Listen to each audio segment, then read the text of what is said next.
released the mechanism of evolution, which is a self-generating force? Because it was available. I don't understand it. Who'd want to analyze seawater? There is nothing wrong with your television set. Do not attempt to adjust the picture. The Outer Limits didn't just control your screen. It controlled everything.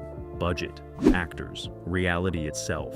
What started as a desperate pitch became the show that terrified a generation, invented modern sci-fi horror, and did it all on a shoestring while the network tried to kill it. These are 20 weird facts about the Outer Limits. And buried in the static, a creature so disturbing the crew refused to look at it directly. We are controlling transmission. This gets dark fast. Number 1. Before there was the Outer Limits, there was nothing. No script, no budget, no network interest, just two men in a room with an idea that sounded insane. Leslie Stevens was a playwright with Hollywood connections, but he'd never created a television series. His partner, Joseph Stefano, had just finished writing Psycho for Alfred Hitchcock, one of the most disturbing films ever made. Together, they walked into ABC's offices in 1963 with a single pitch: anthology horror, black and white, no stars, every episode a different nightmare. The executives stared at them like they'd lost their minds. Horror was dead on television. The Twilight Zone had just been canceled by CBS after struggling ratings. No one wanted monsters. No one wanted fear. But Stevens had one advantage. He knew how to talk. He painted a vision of something darker than Twilight Zone, more adult, more visceral. Not clever twists, real terror. ABC hesitated. They offered a small budget, 7 episodes. If it failed, it was over. If it succeeded, maybe more. Stevens and Stefano didn't negotiate. They took the deal and walked out knowing they had one shot to change television forever. And somehow, against every odd, they did. Number 2. The voice that opened every episode wasn't hired through an audition. It wasn't tested. It was just there. Vic Perrin was a character actor, steady work, nothing flashy. He'd done radio, some TV, mostly forgettable roles. But his voice, deep, commanding, unsettling, that was different. Joseph Stefano heard him in a recording booth one afternoon, doing voiceover work for a commercial. He stopped mid-sentence and said, "That's the voice. No audition, no callback, just instinct." They brought Perrin into a dark studio, handed him the now iconic opening lines, and told him to sound like God if God was angry. Perrin nailed it in one take. Cold, authoritative, terrifying. There is nothing wrong with your television set. Do not attempt to adjust the picture. We are controlling transmission. It wasn't just a warning, it was a threat. And audiences felt it. The control voice became more famous than most of the actors who appeared on the show. Perrin recorded all his lines in isolation, never meeting the cast, never seeing the episodes. He was a disembodied presence, faceless, omnipotent. Years later, he admitted he had no idea what the show was about when he recorded those first lines. He just knew it sounded important. And that voice, emotionless and absolute, became the heartbeat of the series. You couldn't escape it. You couldn't ignore it. And that was exactly the point. Number 3. The show's most terrifying creature almost never made it to screen. The Xanthi Misfits, giant insect-like aliens with human faces, were supposed to be the breakout monsters of the first season. But when the prop department delivered the final design, the crew recoiled in horror. Not because they were bad, because they were too good. The faces, grotesque and disturbingly human, were mounted on oversized ant bodies with articulated legs that clicked and twitched. During the first test shoot, several crew members refused to handle them. One camera operator reportedly vomited. The creatures moved with an uncanny, jerky motion that made them feel real in the worst possible way. Director Leonard Horn loved it. He shot them in extreme close-up, letting the camera linger on their twitching mandibles and hollow, staring eyes. The actors had to react to these things crawling toward them, and their fear wasn't acting. It was visceral.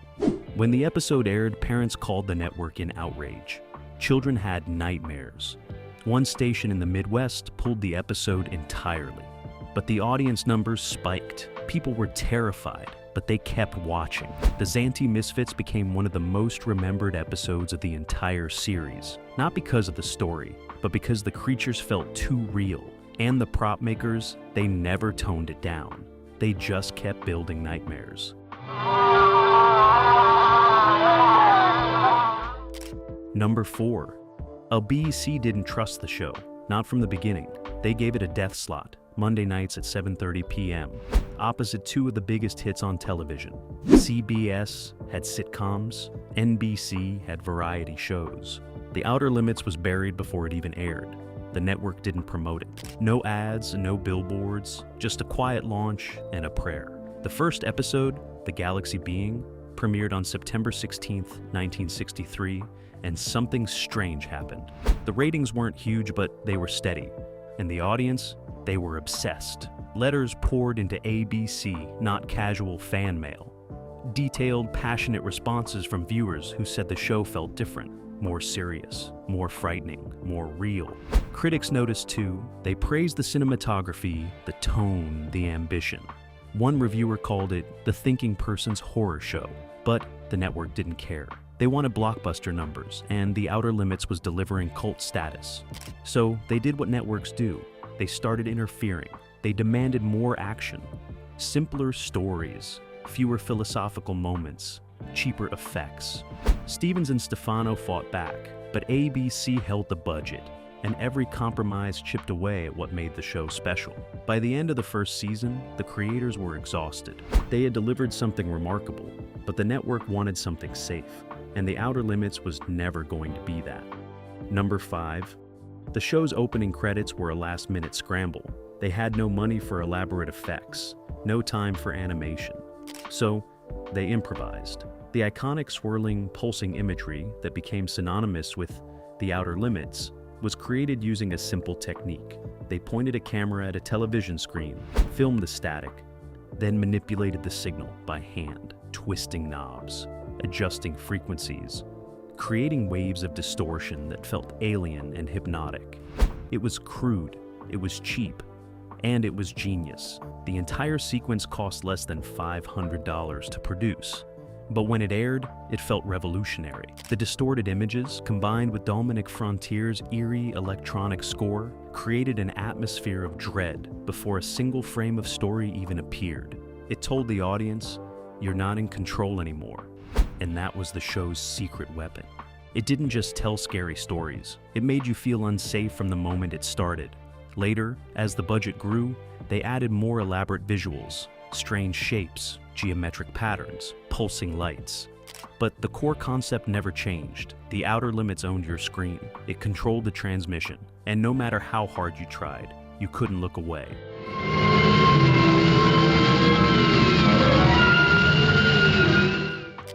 Number 6. Robert Culp didn't want to be there. He was a rising star, fresh off several feature films, and taking a television gig felt like a step backward. But his agent pushed him to read the script for The Architects of Fear. It was dark, it was weird. It was unlike anything else on TV. Culp agreed to do it, but only if he could bring intensity. Real emotion, no camp, no winking at the camera. He played a scientist who volunteers to be transformed into an alien creature to unite humanity through fear. The transformation scenes were brutal. Hours in makeup, prosthetics that made breathing difficult, contact lenses that blurred his vision, and Culp refused a stunt double. He wanted every moment to feel real, even when it hurt. On set, he barely spoke to anyone. He stayed in character between takes, moving like the creature, breathing like it, even when the cameras weren't rolling. The crew found it unsettling, but when the episode aired, it became one of the most celebrated hours of television that year. Culp's performance, raw and tragic, elevated the material. He turned a man into a monster and made you mourn both. Years later, he said it was the hardest role of his career, and the best. Number 7. The network censors hated The Outer Limits. They flagged almost every script. Too violent, too disturbing, too sexual, too dark for families. One episode, The Sixth Finger, featured a man evolving into a godlike being who could kill with his mind. Censors demanded cuts. The violence was trimmed, the implications softened, but the core remained. Another episode, The Bolero Shield, centered on a woman who murders an alien to steal its technology. Censors called it too cynical, too bleak. They wanted a redemption arc. The writers refused. They kept her cold, calculating, and unrepentant. And when it aired, audiences were stunned. Television didn't do that. Television didn't show evil winning, but The Outer Limits did. Again and again, the show pushed boundaries. It featured themes of nuclear annihilation, human experimentation, the futility of existence. It wasn't family entertainment. It was existential horror, and every time the censors pushed back, the creators found ways around them. They'd cut a graphic scene, but leave the implication. They'd remove dialogue, but let the visuals speak. They understood that what you don't see is often more terrifying than what you do. And the censors, they could flag scripts all day. But once the episode aired, it was too late. The nightmares were already out there. Your hand. Sixth finger. Number 8. The monsters weren't always planned. Sometimes they were accidents. In The Mutant, the creature was supposed to be a subtle makeup effect. A man with slightly enlarged eyes and pale skin, mutated by radiation. Simple, budget-friendly. But when the actor arrived on set, the makeup artist went rogue. He added layers, prosthetics, contact lenses that made the pupils enormous and black. The director saw it and panicked. It was too much, too monstrous. But there was no time to redo it. They were already behind schedule, so they shot it anyway. And it worked. The actor, Warren Oates, played the mutant with quiet menace. He didn't snarl or lunge. He just stared. And those eyes, massive and unblinking, made every scene unbearable to watch. The episode became a fan favorite, not because of the story, but because the creature felt wrong in a way that was hard to define. It looked almost human, but not quite. And that wrongness, that uncanny valley effect, it stayed with people. Test audiences reported trouble sleeping after watching it. Some said they saw the mutant's face in their dreams. The makeup artist was never asked to tone it down. Instead, they encouraged him to go further. And for the rest of the series, the creatures got stranger, more disturbing, more real. Number 9. Harlan Ellison wrote 2 of the show's most famous episodes, and he hated both of them. Ellison was a young, aggressive writer with a reputation for brilliance and chaos. He'd sold several science fiction stories, but television was new territory. When The Outer Limits hired him, he was thrilled. He wrote Soldier, a time travel story about warriors from the future battling in the present. The script was tight, smart, emotional. Then the producers changed it. They added action scenes, cut dialogue, softened the ending. Ellison exploded. He showed up to the set, screaming at the director, demanding his name be removed. They calmed him down. Barely. The episode aired. It was a success. Ellison still hated it. His second episode, Demon with a Glass Hand, was even more personal. A man with no memory and a mysterious glass hand that speaks to him. It was pure Ellison, philosophical, paranoid, poetic. Again, the producers made changes. Again, Ellison fought back. This time, they compromised. Most of his vision stayed intact, and when it aired, it became a classic. Decades later, James Cameron admitted that The Terminator was heavily influenced by Demon with a Glass Hand. Ellison sued. He won. And he still claims the show ruined his work, but audiences remember it as some of the best science fiction television ever made. Number 10. By the end of the first season, the crew was falling apart. 14-hour days, 6-day weeks. Actors collapsing from exhaustion. The effects team working until 3 a.m. to finish creatures for the next day's shoot. And the budget? Always the budget. Running out before the final episodes were even written. Joseph Stefano, the showrunner, was barely sleeping. He was writing scripts, overseeing edits, fighting with the network, all while trying to maintain the show's uncompromising vision. Then, halfway through production, he walked off set. No warning, no explanation. He just disappeared. Rumors spread, nervous breakdown, creative burnout. Some said he'd been fired, but the truth was simpler and sadder. He was exhausted. He'd poured everything into The Outer Limits, and there was nothing left. Leslie Stevens took over, but it wasn't the same. The tone shifted. The episodes became more action-driven, less philosophical. And the crew, they could feel it. The magic was fading. But they kept working. They finished the season. And when it aired, critics called it one of the best shows on television. But behind the scenes, everyone knew. The Outer Limits had survived its first season. But it had barely survived. Number 11. The second season almost didn't happen. ABC looked at the ratings, looked at the cost, and nearly pulled the plug. But something unexpected saved it.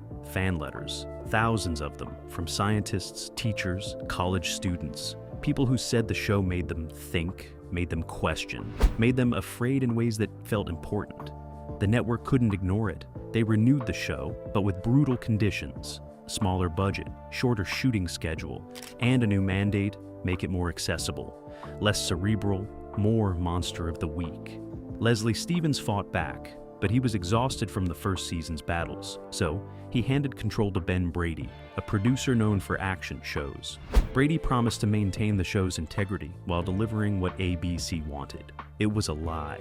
He gutted the philosophy, cut the ambiguity. Every episode now needed a clear monster, a clear threat, a clear resolution. The writers revolted. Some quit, others stayed and tried to sneak deeper themes past Brady, but the damage was done. The second season premiered to lower ratings and harsher reviews. Critics said it felt generic, like every other sci-fi show trying to chase ratings. And they were right. The Outer Limits was dying, not because audiences abandoned it, because the network suffocated it, one compromise at a time. Number 12. One episode never made it to air, not during the original run.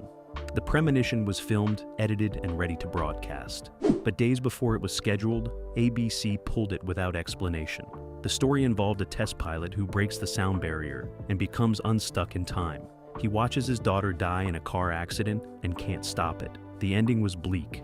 No hope, no redemption, just a man trapped in a moment of horror forever. Test audiences reportedly sat in stunned silence when it ended. No one spoke, no one moved. The network panicked. They said it was too depressing, too nihilistic. It would drive viewers away, so they buried it, replaced it with a rerun.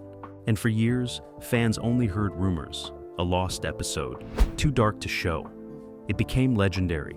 Then, in the 1990s, during a syndication deal, someone found the master tape in a vault. They aired it late at night with no promotion, and it was everything the rumors promised: haunting, hopeless, unforgettable. Some fans still consider it the best episode of the entire series. A perfect encapsulation of what The Outer Limits could be when no one was holding it back. Number 13. The show killed its own creator, not literally, but close. By the middle of season 2, Leslie Stevens was unrecognizable. He'd lost weight, stopped sleeping. His marriage was falling apart. He'd poured everything into The Outer Limits, and watching it mutate into something he didn't recognize was destroying him. He fought with Brady constantly. He rewrote scripts after they had been approved. He showed up to sets and changed blocking, angering directors. The network warned him to back off. He didn't. Then one morning, he collapsed on set. Heart palpitations, extreme exhaustion. They rushed him to a hospital. The doctors told him to rest, to walk away. But Stevens refused. He came back 3 days later, pale and shaking, demanding to see dailies. The crew begged him to go home. He wouldn't. He stayed until the very end, watching his creation die in real time. And when ABC finally canceled the show after season 2, Stevens didn't fight. He didn't argue. He just left. No goodbye, no final statement. He walked off the lot and didn't look back for decades. The Outer Limits broke him, and everyone who worked on it knew. The show demanded everything, and sometimes everything wasn't enough. Number 14. David McCallum became a star because of one episode. The Sixth Finger aired during season 1, and overnight, McCallum went from working actor to television icon. He played a coal miner who volunteers for an experiment that accelerates human evolution. Within days, he develops psychic powers, enhanced intelligence, and a cold, godlike detachment. McCallum played it with eerie precision. He didn't just act smarter. He moved differently, spoke differently. His eyes went dead, and audiences couldn't look away. The episode made him so famous that he was immediately cast as Ilya Kuryakin in The Man from UNCLE, one of the biggest shows of the 1960s. But McCallum never forgot The Outer Limits. Years later, he called it the most challenging role of his career because the script asked him to stop being human gradually, subtly, until nothing recognizable remained. And he had to do it in 48 minutes. No multi-episode arc. No time to build, just a complete transformation from man to something beyond. He nailed it, and it launched him into stardom. But he always said the real reward wasn't fame. it was the challenge. Playing someone who transcends humanity and realizing there's nothing on the other side, just cold, empty silence. When did it develop? Sometime during the night. I was too absorbed in reading. Number 15. The show's most disturbing episode wasn't science fiction. It crawled out of the woodwork. It featured an energy creature that lived in dust and consumed electrical power. Sounds silly. It wasn't. The creature manifested as a writhing, pulsing mass of debris that moved with unnatural speed. But the horror wasn't the monster. It was what it did to people. Anyone who touched it was instantly reduced to ash. No time to scream, no warning, just gone. The effects team created the creature using real dust, hair, and debris, filmed in extreme slow motion, then sped up. The result was something that moved like it was alive but wrong, organic but alien. When it consumed its victims, they used practical effects. Wire rigs, controlled fires, collapsing dummies. One actor was so disturbed by watching the effect that he refused to film his death scene. They had to shoot it with a stunt double. The episode aired with minimal promotion, but viewer reaction was immediate. Complaints flooded the network, not because it was violent, because it felt too real. The way the creature moved, the way people simply vanished, it tapped into primal fears. And unlike most episodes, this one had no resolution. The creature was never destroyed. It just stopped feeding and disappeared, waiting.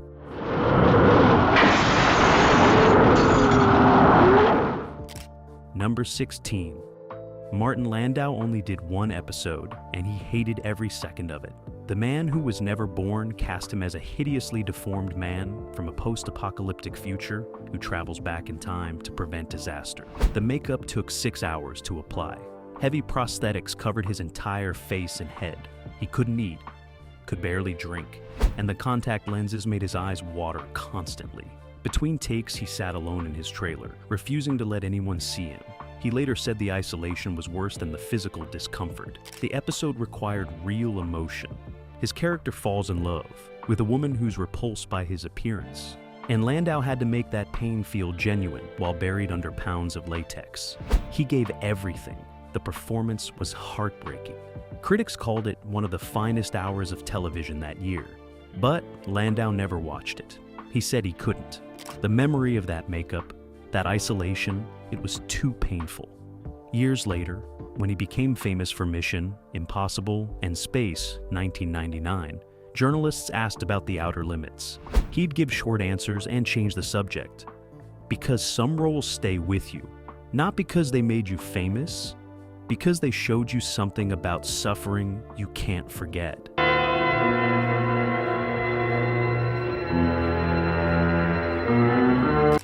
Number 17. One episode predicted the internet. Demon with the Glass Hand featured a computer built into a man's hand that contained all of human knowledge. It could answer any question instantly, provide any information.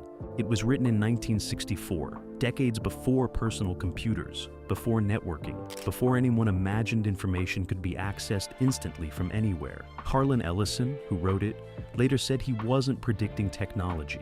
He was exploring what happens when knowledge becomes immediate, when answers replace thinking. The episode asks, if you had all information instantly, would you still be human, or just a biological search engine? It's a question that feels more relevant now than it did 60 years ago. When the episode aired, scientists wrote letters praising its accuracy. MIT professors used it in lectures, and decades later, tech pioneers admitted it influenced their thinking. The glass hand wasn't just a plot device. It was a warning about what we'd gain with instant knowledge and what we'd lose. Ellison never claimed to be a prophet, but he understood something fundamental. Technology doesn't change human nature, it reveals it. And sometimes what it reveals isn't pretty. Number 18. The final episode wasn't meant to be final. The Probe aired on January 16, 1965, with no fanfare. No warning that it was the end.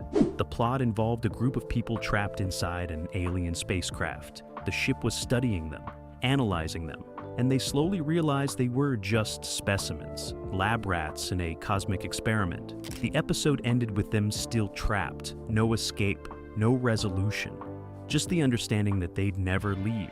ABC canceled the show 3 days later. No explanation, no final statement.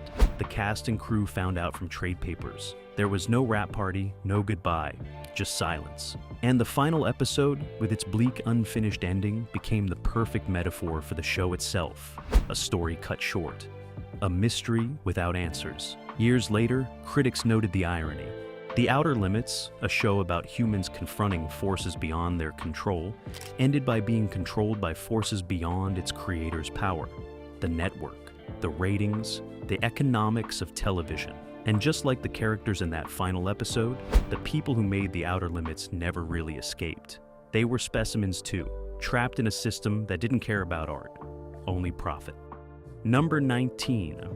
The show's legacy wasn't immediate. After cancellation, The Outer Limits vanished. No syndication deal, no reruns. It just disappeared. For years, fans who remembered it wondered if they had imagined how good it was.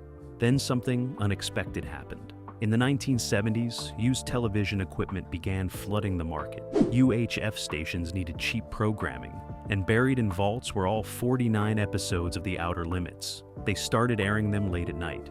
3 a.m., 4 a.m., time slots where no one was supposed to be watching. But people did. Insomniacs, night shift workers, teenagers sneaking television after parents went to bed. And a new generation discovered the show. They'd never heard of it, never seen ads. They just stumbled onto these strange, dark, beautiful hours of television that felt like nothing else on air. Film students started recording episodes, analyzing them, writing papers about the cinematography, the themes, the ambition. Directors cited it as inspiration. Writers called it formative. And slowly, The Outer Limits became what it was always meant to be. Not a ratings hit. A cult masterpiece. A show that found its audience decades too late, but found them completely. Number 20. In 1995, 30 years after cancellation, Showtime revived The Outer Limits for a new generation. Modern effects, color, bigger budgets, 7 seasons, 154 episodes. It became a genuine success, pulling solid ratings and critical praise. But something was missing. The revival was slick, professional, perfectly crafted television. And somehow, it felt hollow. Because the original show's power never came from polish. It came from desperation. From artists fighting for every frame, every dollar, every moment of screen time. From creators who knew they might never get another chance to say what they needed to say. The revival had time, resources, network confidence, and it lost something crucial in translation. Original cast members appeared in cameos, walking through pristine sets with flawless lighting and expensive digital effects. Robert Culp returned, so did Leonard Nimoy. They delivered their lines professionally, hit their marks, collected their checks, and some of them later admitted it felt wrong, too sterile, too controlled, too safe. The original was lightning in a bottle, born from chaos, forged in exhaustion, shaped by limitation. When it ended, it couldn't be recreated, only remembered, only mourned. That's the curse of shows that burn too bright, too fast. They don't get to evolve gracefully. They don't get peaceful endings, they explode, they vanish, they leave scars. And they leave behind ghosts. Beautiful, terrifying ghosts that haunt everyone who witnessed them. The revival proved you could rebuild the machine, but you couldn't recapture the desperation. And without that desperation, without that fear of failure, without that sense that every episode might be the last, The Outer Limits was just another science fiction show. Good, competent, forgettable. The original wasn't forgettable, it was unforgettable, and that made all the difference. Bonus fact, years after the show ended, the control voice came back, not on television, in a hospital. Vic Perrin, the actor who recorded those iconic opening lines, suffered a stroke in his 70s. He lost the ability to speak clearly. His voice, once commanding and absolute, became weak and uncertain. Friends visited him, heartbroken. This was the man who controlled television, who warned millions, who spoke with the authority of the cosmos. And now he could barely whisper. Then one day, alone in his room, he tried. He focused everything he had left and spoke the old words. "There is nothing wrong with your television set." It came out broken, fragmented, but recognizable. His nurse heard it and started crying, because even diminished, even weak, that voice carried weight. Perrin passed away in 1989, and when they held his memorial, someone played the opening to The Outer Limits. That voice filled the room. Perfect, eternal, unchanged. And everyone realized what he'd given the show. Not just a voice, but permanence. Because performances fade, effects age, stories get forgotten. But that voice, it controlled transmission forever. And it still does.